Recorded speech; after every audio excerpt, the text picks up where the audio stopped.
Hey everyone, welcome back to my channel code and scribble. मैं जानता हूं कि मैं ये वीडियो बहुत दिनों के बाद बना रहा हूं, लेकिन अभी से मैं ये कंसिस्टेंटली वीडियो अपलोड करना स्टार्ट करने वाला हूं। तो जो मेरा पहला वीडियो है वो है कि आप टीसीएस के इंटरव्यू के लिए अगर प्रिपरेशन कर रहे हैं तो आप कैसे टीसीएस के अलग-अलग रोल्स को क्रैक कर सकते हैं। तो इस वीडियो में मैं बात करूंगा कि आप अगर टीसीएस निंजा के लिए सिलेक्ट हुए हो तो आप निंजा के इंटरव्यू कैसे दोगे, डिजिटल का इंटरव्यू आप कैसे दोगे और प्राइम का इंटरव्यू में आप कौन से क्वेश्चंस एक्सपेक्ट करते हैं। तो इन सभी प्रोफाइल्स के बारे में हम बात करेंगे इस वीडियो में, और मैं आपको बताऊंगा कि आप कैसे एक गुड इंप्रेशन छोड़ सकते हैं अपने इंटरव्यूअर पे। तो इस वीडियो को लास्ट तक देखिए, जिससे कि आपको आइडिया हो कि अगर आपको निंजा या डिजिटल या प्राइम का इंटरव्यू कॉल आता है तो आप इस वीडियो की हेल्प से उस इंटरव्यू को क्रैक कर सकते हैं।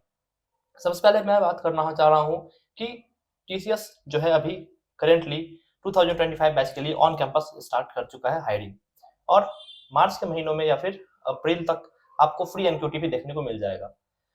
तो फ्री एनक्यूटी में क्या है कि ऑफ कैंपस आप अप्लाई कर सकते हो, कोई भी कॉलेज को आप डिफरेंट डिफरेंट कॉलेज से different different part of India में आप अप्लाई कर सकते हो। इसके लिए कोई भी आपको प्रॉब्लम नहीं होगा। ठीक है, तो एक बात ये हो गया कि अगर आप एनक्यूटी ऑफ कैंपस दे रहे हो तो उसमें आपको चांस है कि आपको निंजा, प्राइम, डिजिटल कुछ भी रोल के लिए कॉल आ सकता है इंटरव्यू के लिए। तो ऑब्वियसली आपको ये वीडियो उसमें हेल्प कर सकता है। लेकिन अगर आपके कॉलेज में ऑन कैंपस टीसीएस हायर करने आ चुका है तो आपका अगर इंटरव्यू आने वाला है, इंटरव्यू शेड्यूल्ड है, तो आप ये वीडियो देख के भी अपने इंटरव्यू का प्रिपरेशन कर सकते हैं।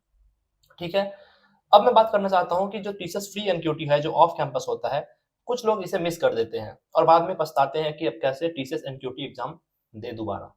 तो टीसीएस जो है अपने आयोन पोर्टल पे एक पेड एनक्यूटी भी ऑर्गेनाइज करवाता है हर एक 2-3 महीने पे या हर एक महीने, डिपेंड्स फ्रीक्वेंसी की कैसा कब वो उन्हें रिक्वायरमेंट्स है। ठीक है, तो लेकिन आपको मैं ये बात बता देता हूँ कि टीसीएस जो आप पेड एनक्यूटी कोई भी फॉर्म फिल करते हो उससे आपको इंटरव्यू कॉल्स आने का जो चांस है वो बहुत ही कम है। मतलब आप बोल सकते हो कि वो 0% है।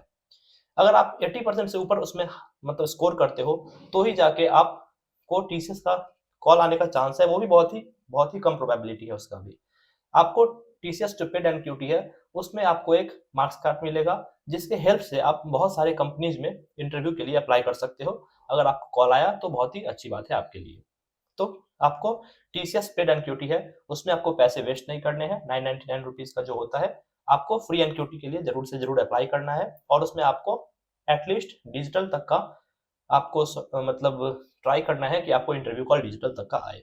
ठीक है, इतना हमारा ये शॉर्टलिस्ट का जो मतलब था कि हम कैसे एग्जाम का फिल करेंगे फॉर्म और कैसे एग्जाम देंगे, वो आपको आइडिया आ चुका होगा। अब सबसे पहले बात कर रहे होते हैं टीसीएस निंजा प्रोफाइल के बारे में। तो टीसीएस निंजा प्रोफाइल क्या है कि ये एक प्रोफाइल है जिसमें आपको असिस्टेंट सिस्टम इंजीनियर का रोल आपको मिलता है। तो असिस्टेंट सिस्टम इंजीनियर का रोल आपको मिलता है, इसका मतलब क्या हुआ कि आपको यहाँ पे 3.36 एलपीए का पैकेज देखने को मिलेगा। ओके, 3.36 में आपको जो है एक आप एनक्यूटी एग्जाम देने जाते हो तो आपको एप्टीट्यूड में अच्छा स्कोर करना होगा, और कोडिंग आपको एक क्वेश्चन एटलीस्ट सॉल्व करना होगा अगर आप ये ऑफ कैंपस ट्राई कर रहे हो। तो ऑन कैंपस में आपको कोडिंग एक क्वेश्चन तो एटलीस्ट करना ही है, और साथ ही साथ एप्टीट्यूड भी आपको सॉल्व करना होगा, क्योंकि ऑन कैंपस में जो है वो जो है कंपटीशन थोड़ा ज्यादा होता है अपने स्टूडेंट्स पीयर ग्रुप्स के अकॉर्डिंग। ठीक है, तो ऑफ कैंपस में आप थोड़ा सा मतलब एप्टीट्यूड पे अगर फोकस करते हो और एक कोडिंग क्वेश्चंस ट्राई कर लेते हो तो आपका निंजा जो है वो मतलब ऑलमोस्ट क्लियर है, आपको निंजा के लिए कॉल आने वाला है। अब बात करते हैं इंटरव्यू में निंजा का क्या क्वेश्चंस पूछे जाते हैं और कैसे आप प्रिपेयर कर सकते हो। निंजा का जो इंटरव्यू है वो आपका बहुत ही फॉर्मल होगा, बहुत ही ज़्यादा टेक्निकल नहीं होने वाला है। आपके वो कम्युनिकेशन स्किल्स पे ध्यान देंगे कि आप कितने कॉन्फिडेंट हो, आप कैसे अपनी बात रख रहे हो, तो वो सब आपको बहुत ही अच्छे से रखना है। आपको वहाँ पे इंटरव्यू में आपको मैक्सिमम जो है वो कम्युनिकेशन स्किल पे फोकस करते हैं कि आप क्लाइंट से बात कर सकते हो या नहीं। और आपको जो है बेसिक वो क्वेश्चंस पूछेंगे, तो बहुत ही बेसिक एरे का फॉर लूप ये वाला आपका बहुत हो सकता है, तो एक डीएसए टाइप का क्वेश्चन पूछ सकते हैं। वो डीएसए आप नहीं, उसे आप बेसिक प्रोग्रामिंग बोल सकते हो। तो बेसिक प्रोग्रामिंग का एक क्वेश्चन पूछ सकते हैं, और थोड़ा बहुत डेटाबेस का भी एक दो क्वेरी पूछ सकते हैं। वो भी सिंपल सेलेक्ट स्टार जो भी होता है उस टाइप का आपका जो क्वेरी होता है वो पूछ सकते हैं। और बाद बाकी वो कन्वर्सेशनल रखते हैं कि आपने किस प्रोजेक्ट पे काम किया है, आपने किस प्रोजेक्ट में कौन सा टेक्नोलॉजी पे काम किया है। वो बस आपसे जानना चाहते हैं कि आपके पास सब्जेक्ट का नॉलेज है या नहीं। इन डेप्थ आपसे वो एक्सपेक्ट नहीं कर रहे होते हैं कि आपको इन डेप्थ नॉलेज होना चाहिए। वो आपसे एक्सपेक्ट करते हैं कि आपने कोई भी सब्जेक्ट के बारे में जो भी आपके पास बेसिक जानकारी है, वो आपके पास होना चाहिए, जिससे कि आपने जो भी अपने रिज्यूमे में जो भी कुछ मेंशन किया है, उसको लेके आप उसे आंसर कर दें। तो निंजा का जो था बेसिक बहुत ही इंटरव्यू होता है। आप निंजा का इंटरव्यू के लिए आप ज़्यादा वरी ना हो। आपको निंजा में टेक्निकल बहुत ही कम पूछा जाने वाला है और ज़्यादातर एचआर जो है वो आपसे कुछ एचआर के क्वेश्चंस पूछेंगे और रिलोकेशन बेस्ड क्वेश्चंस कुछ पूछेंगे। तो जो इंटरव्यू टीसीएस का मेनली देखा जाता है, उसमें एक ही इंटरव्यू पैनल में 3 लोग होते हैं। 2 टेक्निकल पर्सन होंगे और 1 एचआर पर्सन होगा। ठीक है? तो टेक्निकल जो है आपको जो टेक्निकल क्वेश्चंस मेनली पूछेंगे और एचआर जो है आपसे 1-2 एचआर क्वेश्चंस पूछेंगे, जो मैंने आपको अभी डिजिटल वाले इंटरव्यू में बताऊँगा कि एचआर क्वेश्चंस क्या-क्या पूछते हैं वो। ठीक है? तो इस तरह से आपका टीसीएस निंजा का जो इंटरव्यू है, ये प्रोसेस यहाँ पे खत्म होता है। अब बात करते हैं टीसीएस डिजिटल के बारे में कि अगर आप डिजिटल के लिए शॉर्टलिस्ट हुए हो, तो आप कैसे डिजिटल के रोल में इंटरव्यू क्रैक कर सकते हो। तो डिजिटल का जो है निंजा से थोड़ा हाई लेवल का आप बोल सकते हो टेक्निकल क्वेश्चंस आता है। बाद बाकी जो आप कन्वर्सेशनल कम्युनिकेशन स्किल्स ये सब था, वो सेम टू सेम उतना ही मेंटेन उनको करना होता है कि आप बेसिक कम्युनिकेशन अच्छे से कर सकें। आपने जो भी प्रोजेक्ट्स, जो भी स्किल्स अपने रिज्यूमे में मेंशन किया है, उसे अच्छे से आप बता सकें। तो सिंपल आपको इतना काम करना होता है और एक तो डीएसए का क्वेश्चंस आप एक्सपेक्ट कर सकते हो। तो डीएसए का क्वेश्चंस जो है, वो भी स्ट्रिंग, एरे उससे ऊपर नहीं जाने वाला है। एरे और स्ट्रिंग मैनिपुलेशन ये सब क्वेश्चंस आपसे पूछ सकते हैं, जैसे कि आपको रिवर्स करना है स्ट्रिंग को, या फिर कोई एक स्ट्रिंग दिया हुआ है मल्टीपल स्ट्रिंग और बीच में व्हाइट स्पेसेस हैं, तो व्हाइट स्पेस पे ब्रेक करके उसे रिवर्स करना है। इस टाइप के क्वेश्चंस आपको वहाँ पे एक्सपेक्ट कर सकते हो, या फिर एरे में कि एरे को आप रोटेट कैसे कर रहे हो, ये सब आप बेसिक क्वेश्चंस एक्सपेक्ट कर सकते हो। ठीक है? तो डिजिटल में आपको 1-2 मैक्सिमम 2 डीएसए क्वेश्चंस आपको पूछे जा सकते हैं, वो भी बहुत ही बेसिक होंगे। अगर आपने 100 क्वेश्चंस लीड कोड पे सॉल्व कर लिए हैं, तो आपके लिए वो कुछ भी नहीं होने वाला है। और वो आपसे कोड का जो है वो फंक्शन बस लिखने बोलेंगे, ना कि आपको फुल कोड लिखने बोलेंगे और उसे आउटपुट शो करने बोलेंगे। तो आपको वो पेन पेपर पे आपको शो करना होता है कि आपने क्या सोचा है, और उसे अपना थॉट प्रोसेस जो है आपको बताना होगा वहाँ पे अच्छे से। तो आपको सिंपल जो फोकस करना है कि आप अपना थॉट प्रोसेस जो है वो पहले बताएं, उसके बाद सॉल्यूशन दें और कॉन्फिडेंट में वे में अपना सॉल्यूशन को बताएं, जिससे कि उन्हें आइडिया हो कि आपके पास डीएसए का अच्छा खासा नॉलेज है। ठीक है? तो डीएसए का बात यहाँ पे समाप्त हो जाता है। इसमें अब आपसे वो कुछ डेवलपमेंट के क्वेश्चंस आपसे एक्सपेक्ट करते हैं कि आप उसका आंसर दें। तो डेवलपमेंट में क्या हो गया कि आपने अगर अपने प्रोजेक्ट में बनाए होंगे एआईएमएल में, या फिर मर्न स्टैक में, या फिर वेब डेवलपमेंट जावा स्प्रिंग बोट कुछ भी, तो उससे आपको वो रिज्यूमे बेस्ड क्वेश्चंस पूछेंगे। वो अपने मन से आपको कुछ भी क्वेश्चंस नहीं पूछेंगे, आपने जो रिज्यूमे में मेंशन किया है वही आपसे वो क्वेश्चंस पूछेंगे। जैसे कि आप एक्सपेक्ट कर सकते हो कि वो आपसे मोंगोडीबी, अगर आपने मर्न स्टैक किया है तो मोंगोडीबी के 1-2 क्वेरी कुछ पूछ ले। डीबीएमएस से कुछ क्वेरी आपसे वो डेफिनेटली पूछेंगे, डीबीएमएस क्योंकि बहुत ही इंपॉर्टेंट है। ऊप्स कॉन्सेप्ट आपसे 1-2 क्वेश्चन फिक्स है कि ऊप्स कॉन्सेप्ट से आपको क्वेश्चन पूछेंगे, जैसे कि पैरामीटर ओवरराइडिंग, ये सब आपको जो बेसिक क्वेश्चंस है ऊप्स का, वो आपको ऑब्जेक्ट ओरिएंटेड प्रोग्रामिंग को अच्छे से करके जाना है। उसके बाद डीबीएमएस, ऊप्स और बेसिक जो आपका मोंगोडीबी, ये सब कुछ हो गए क्वेश्चन।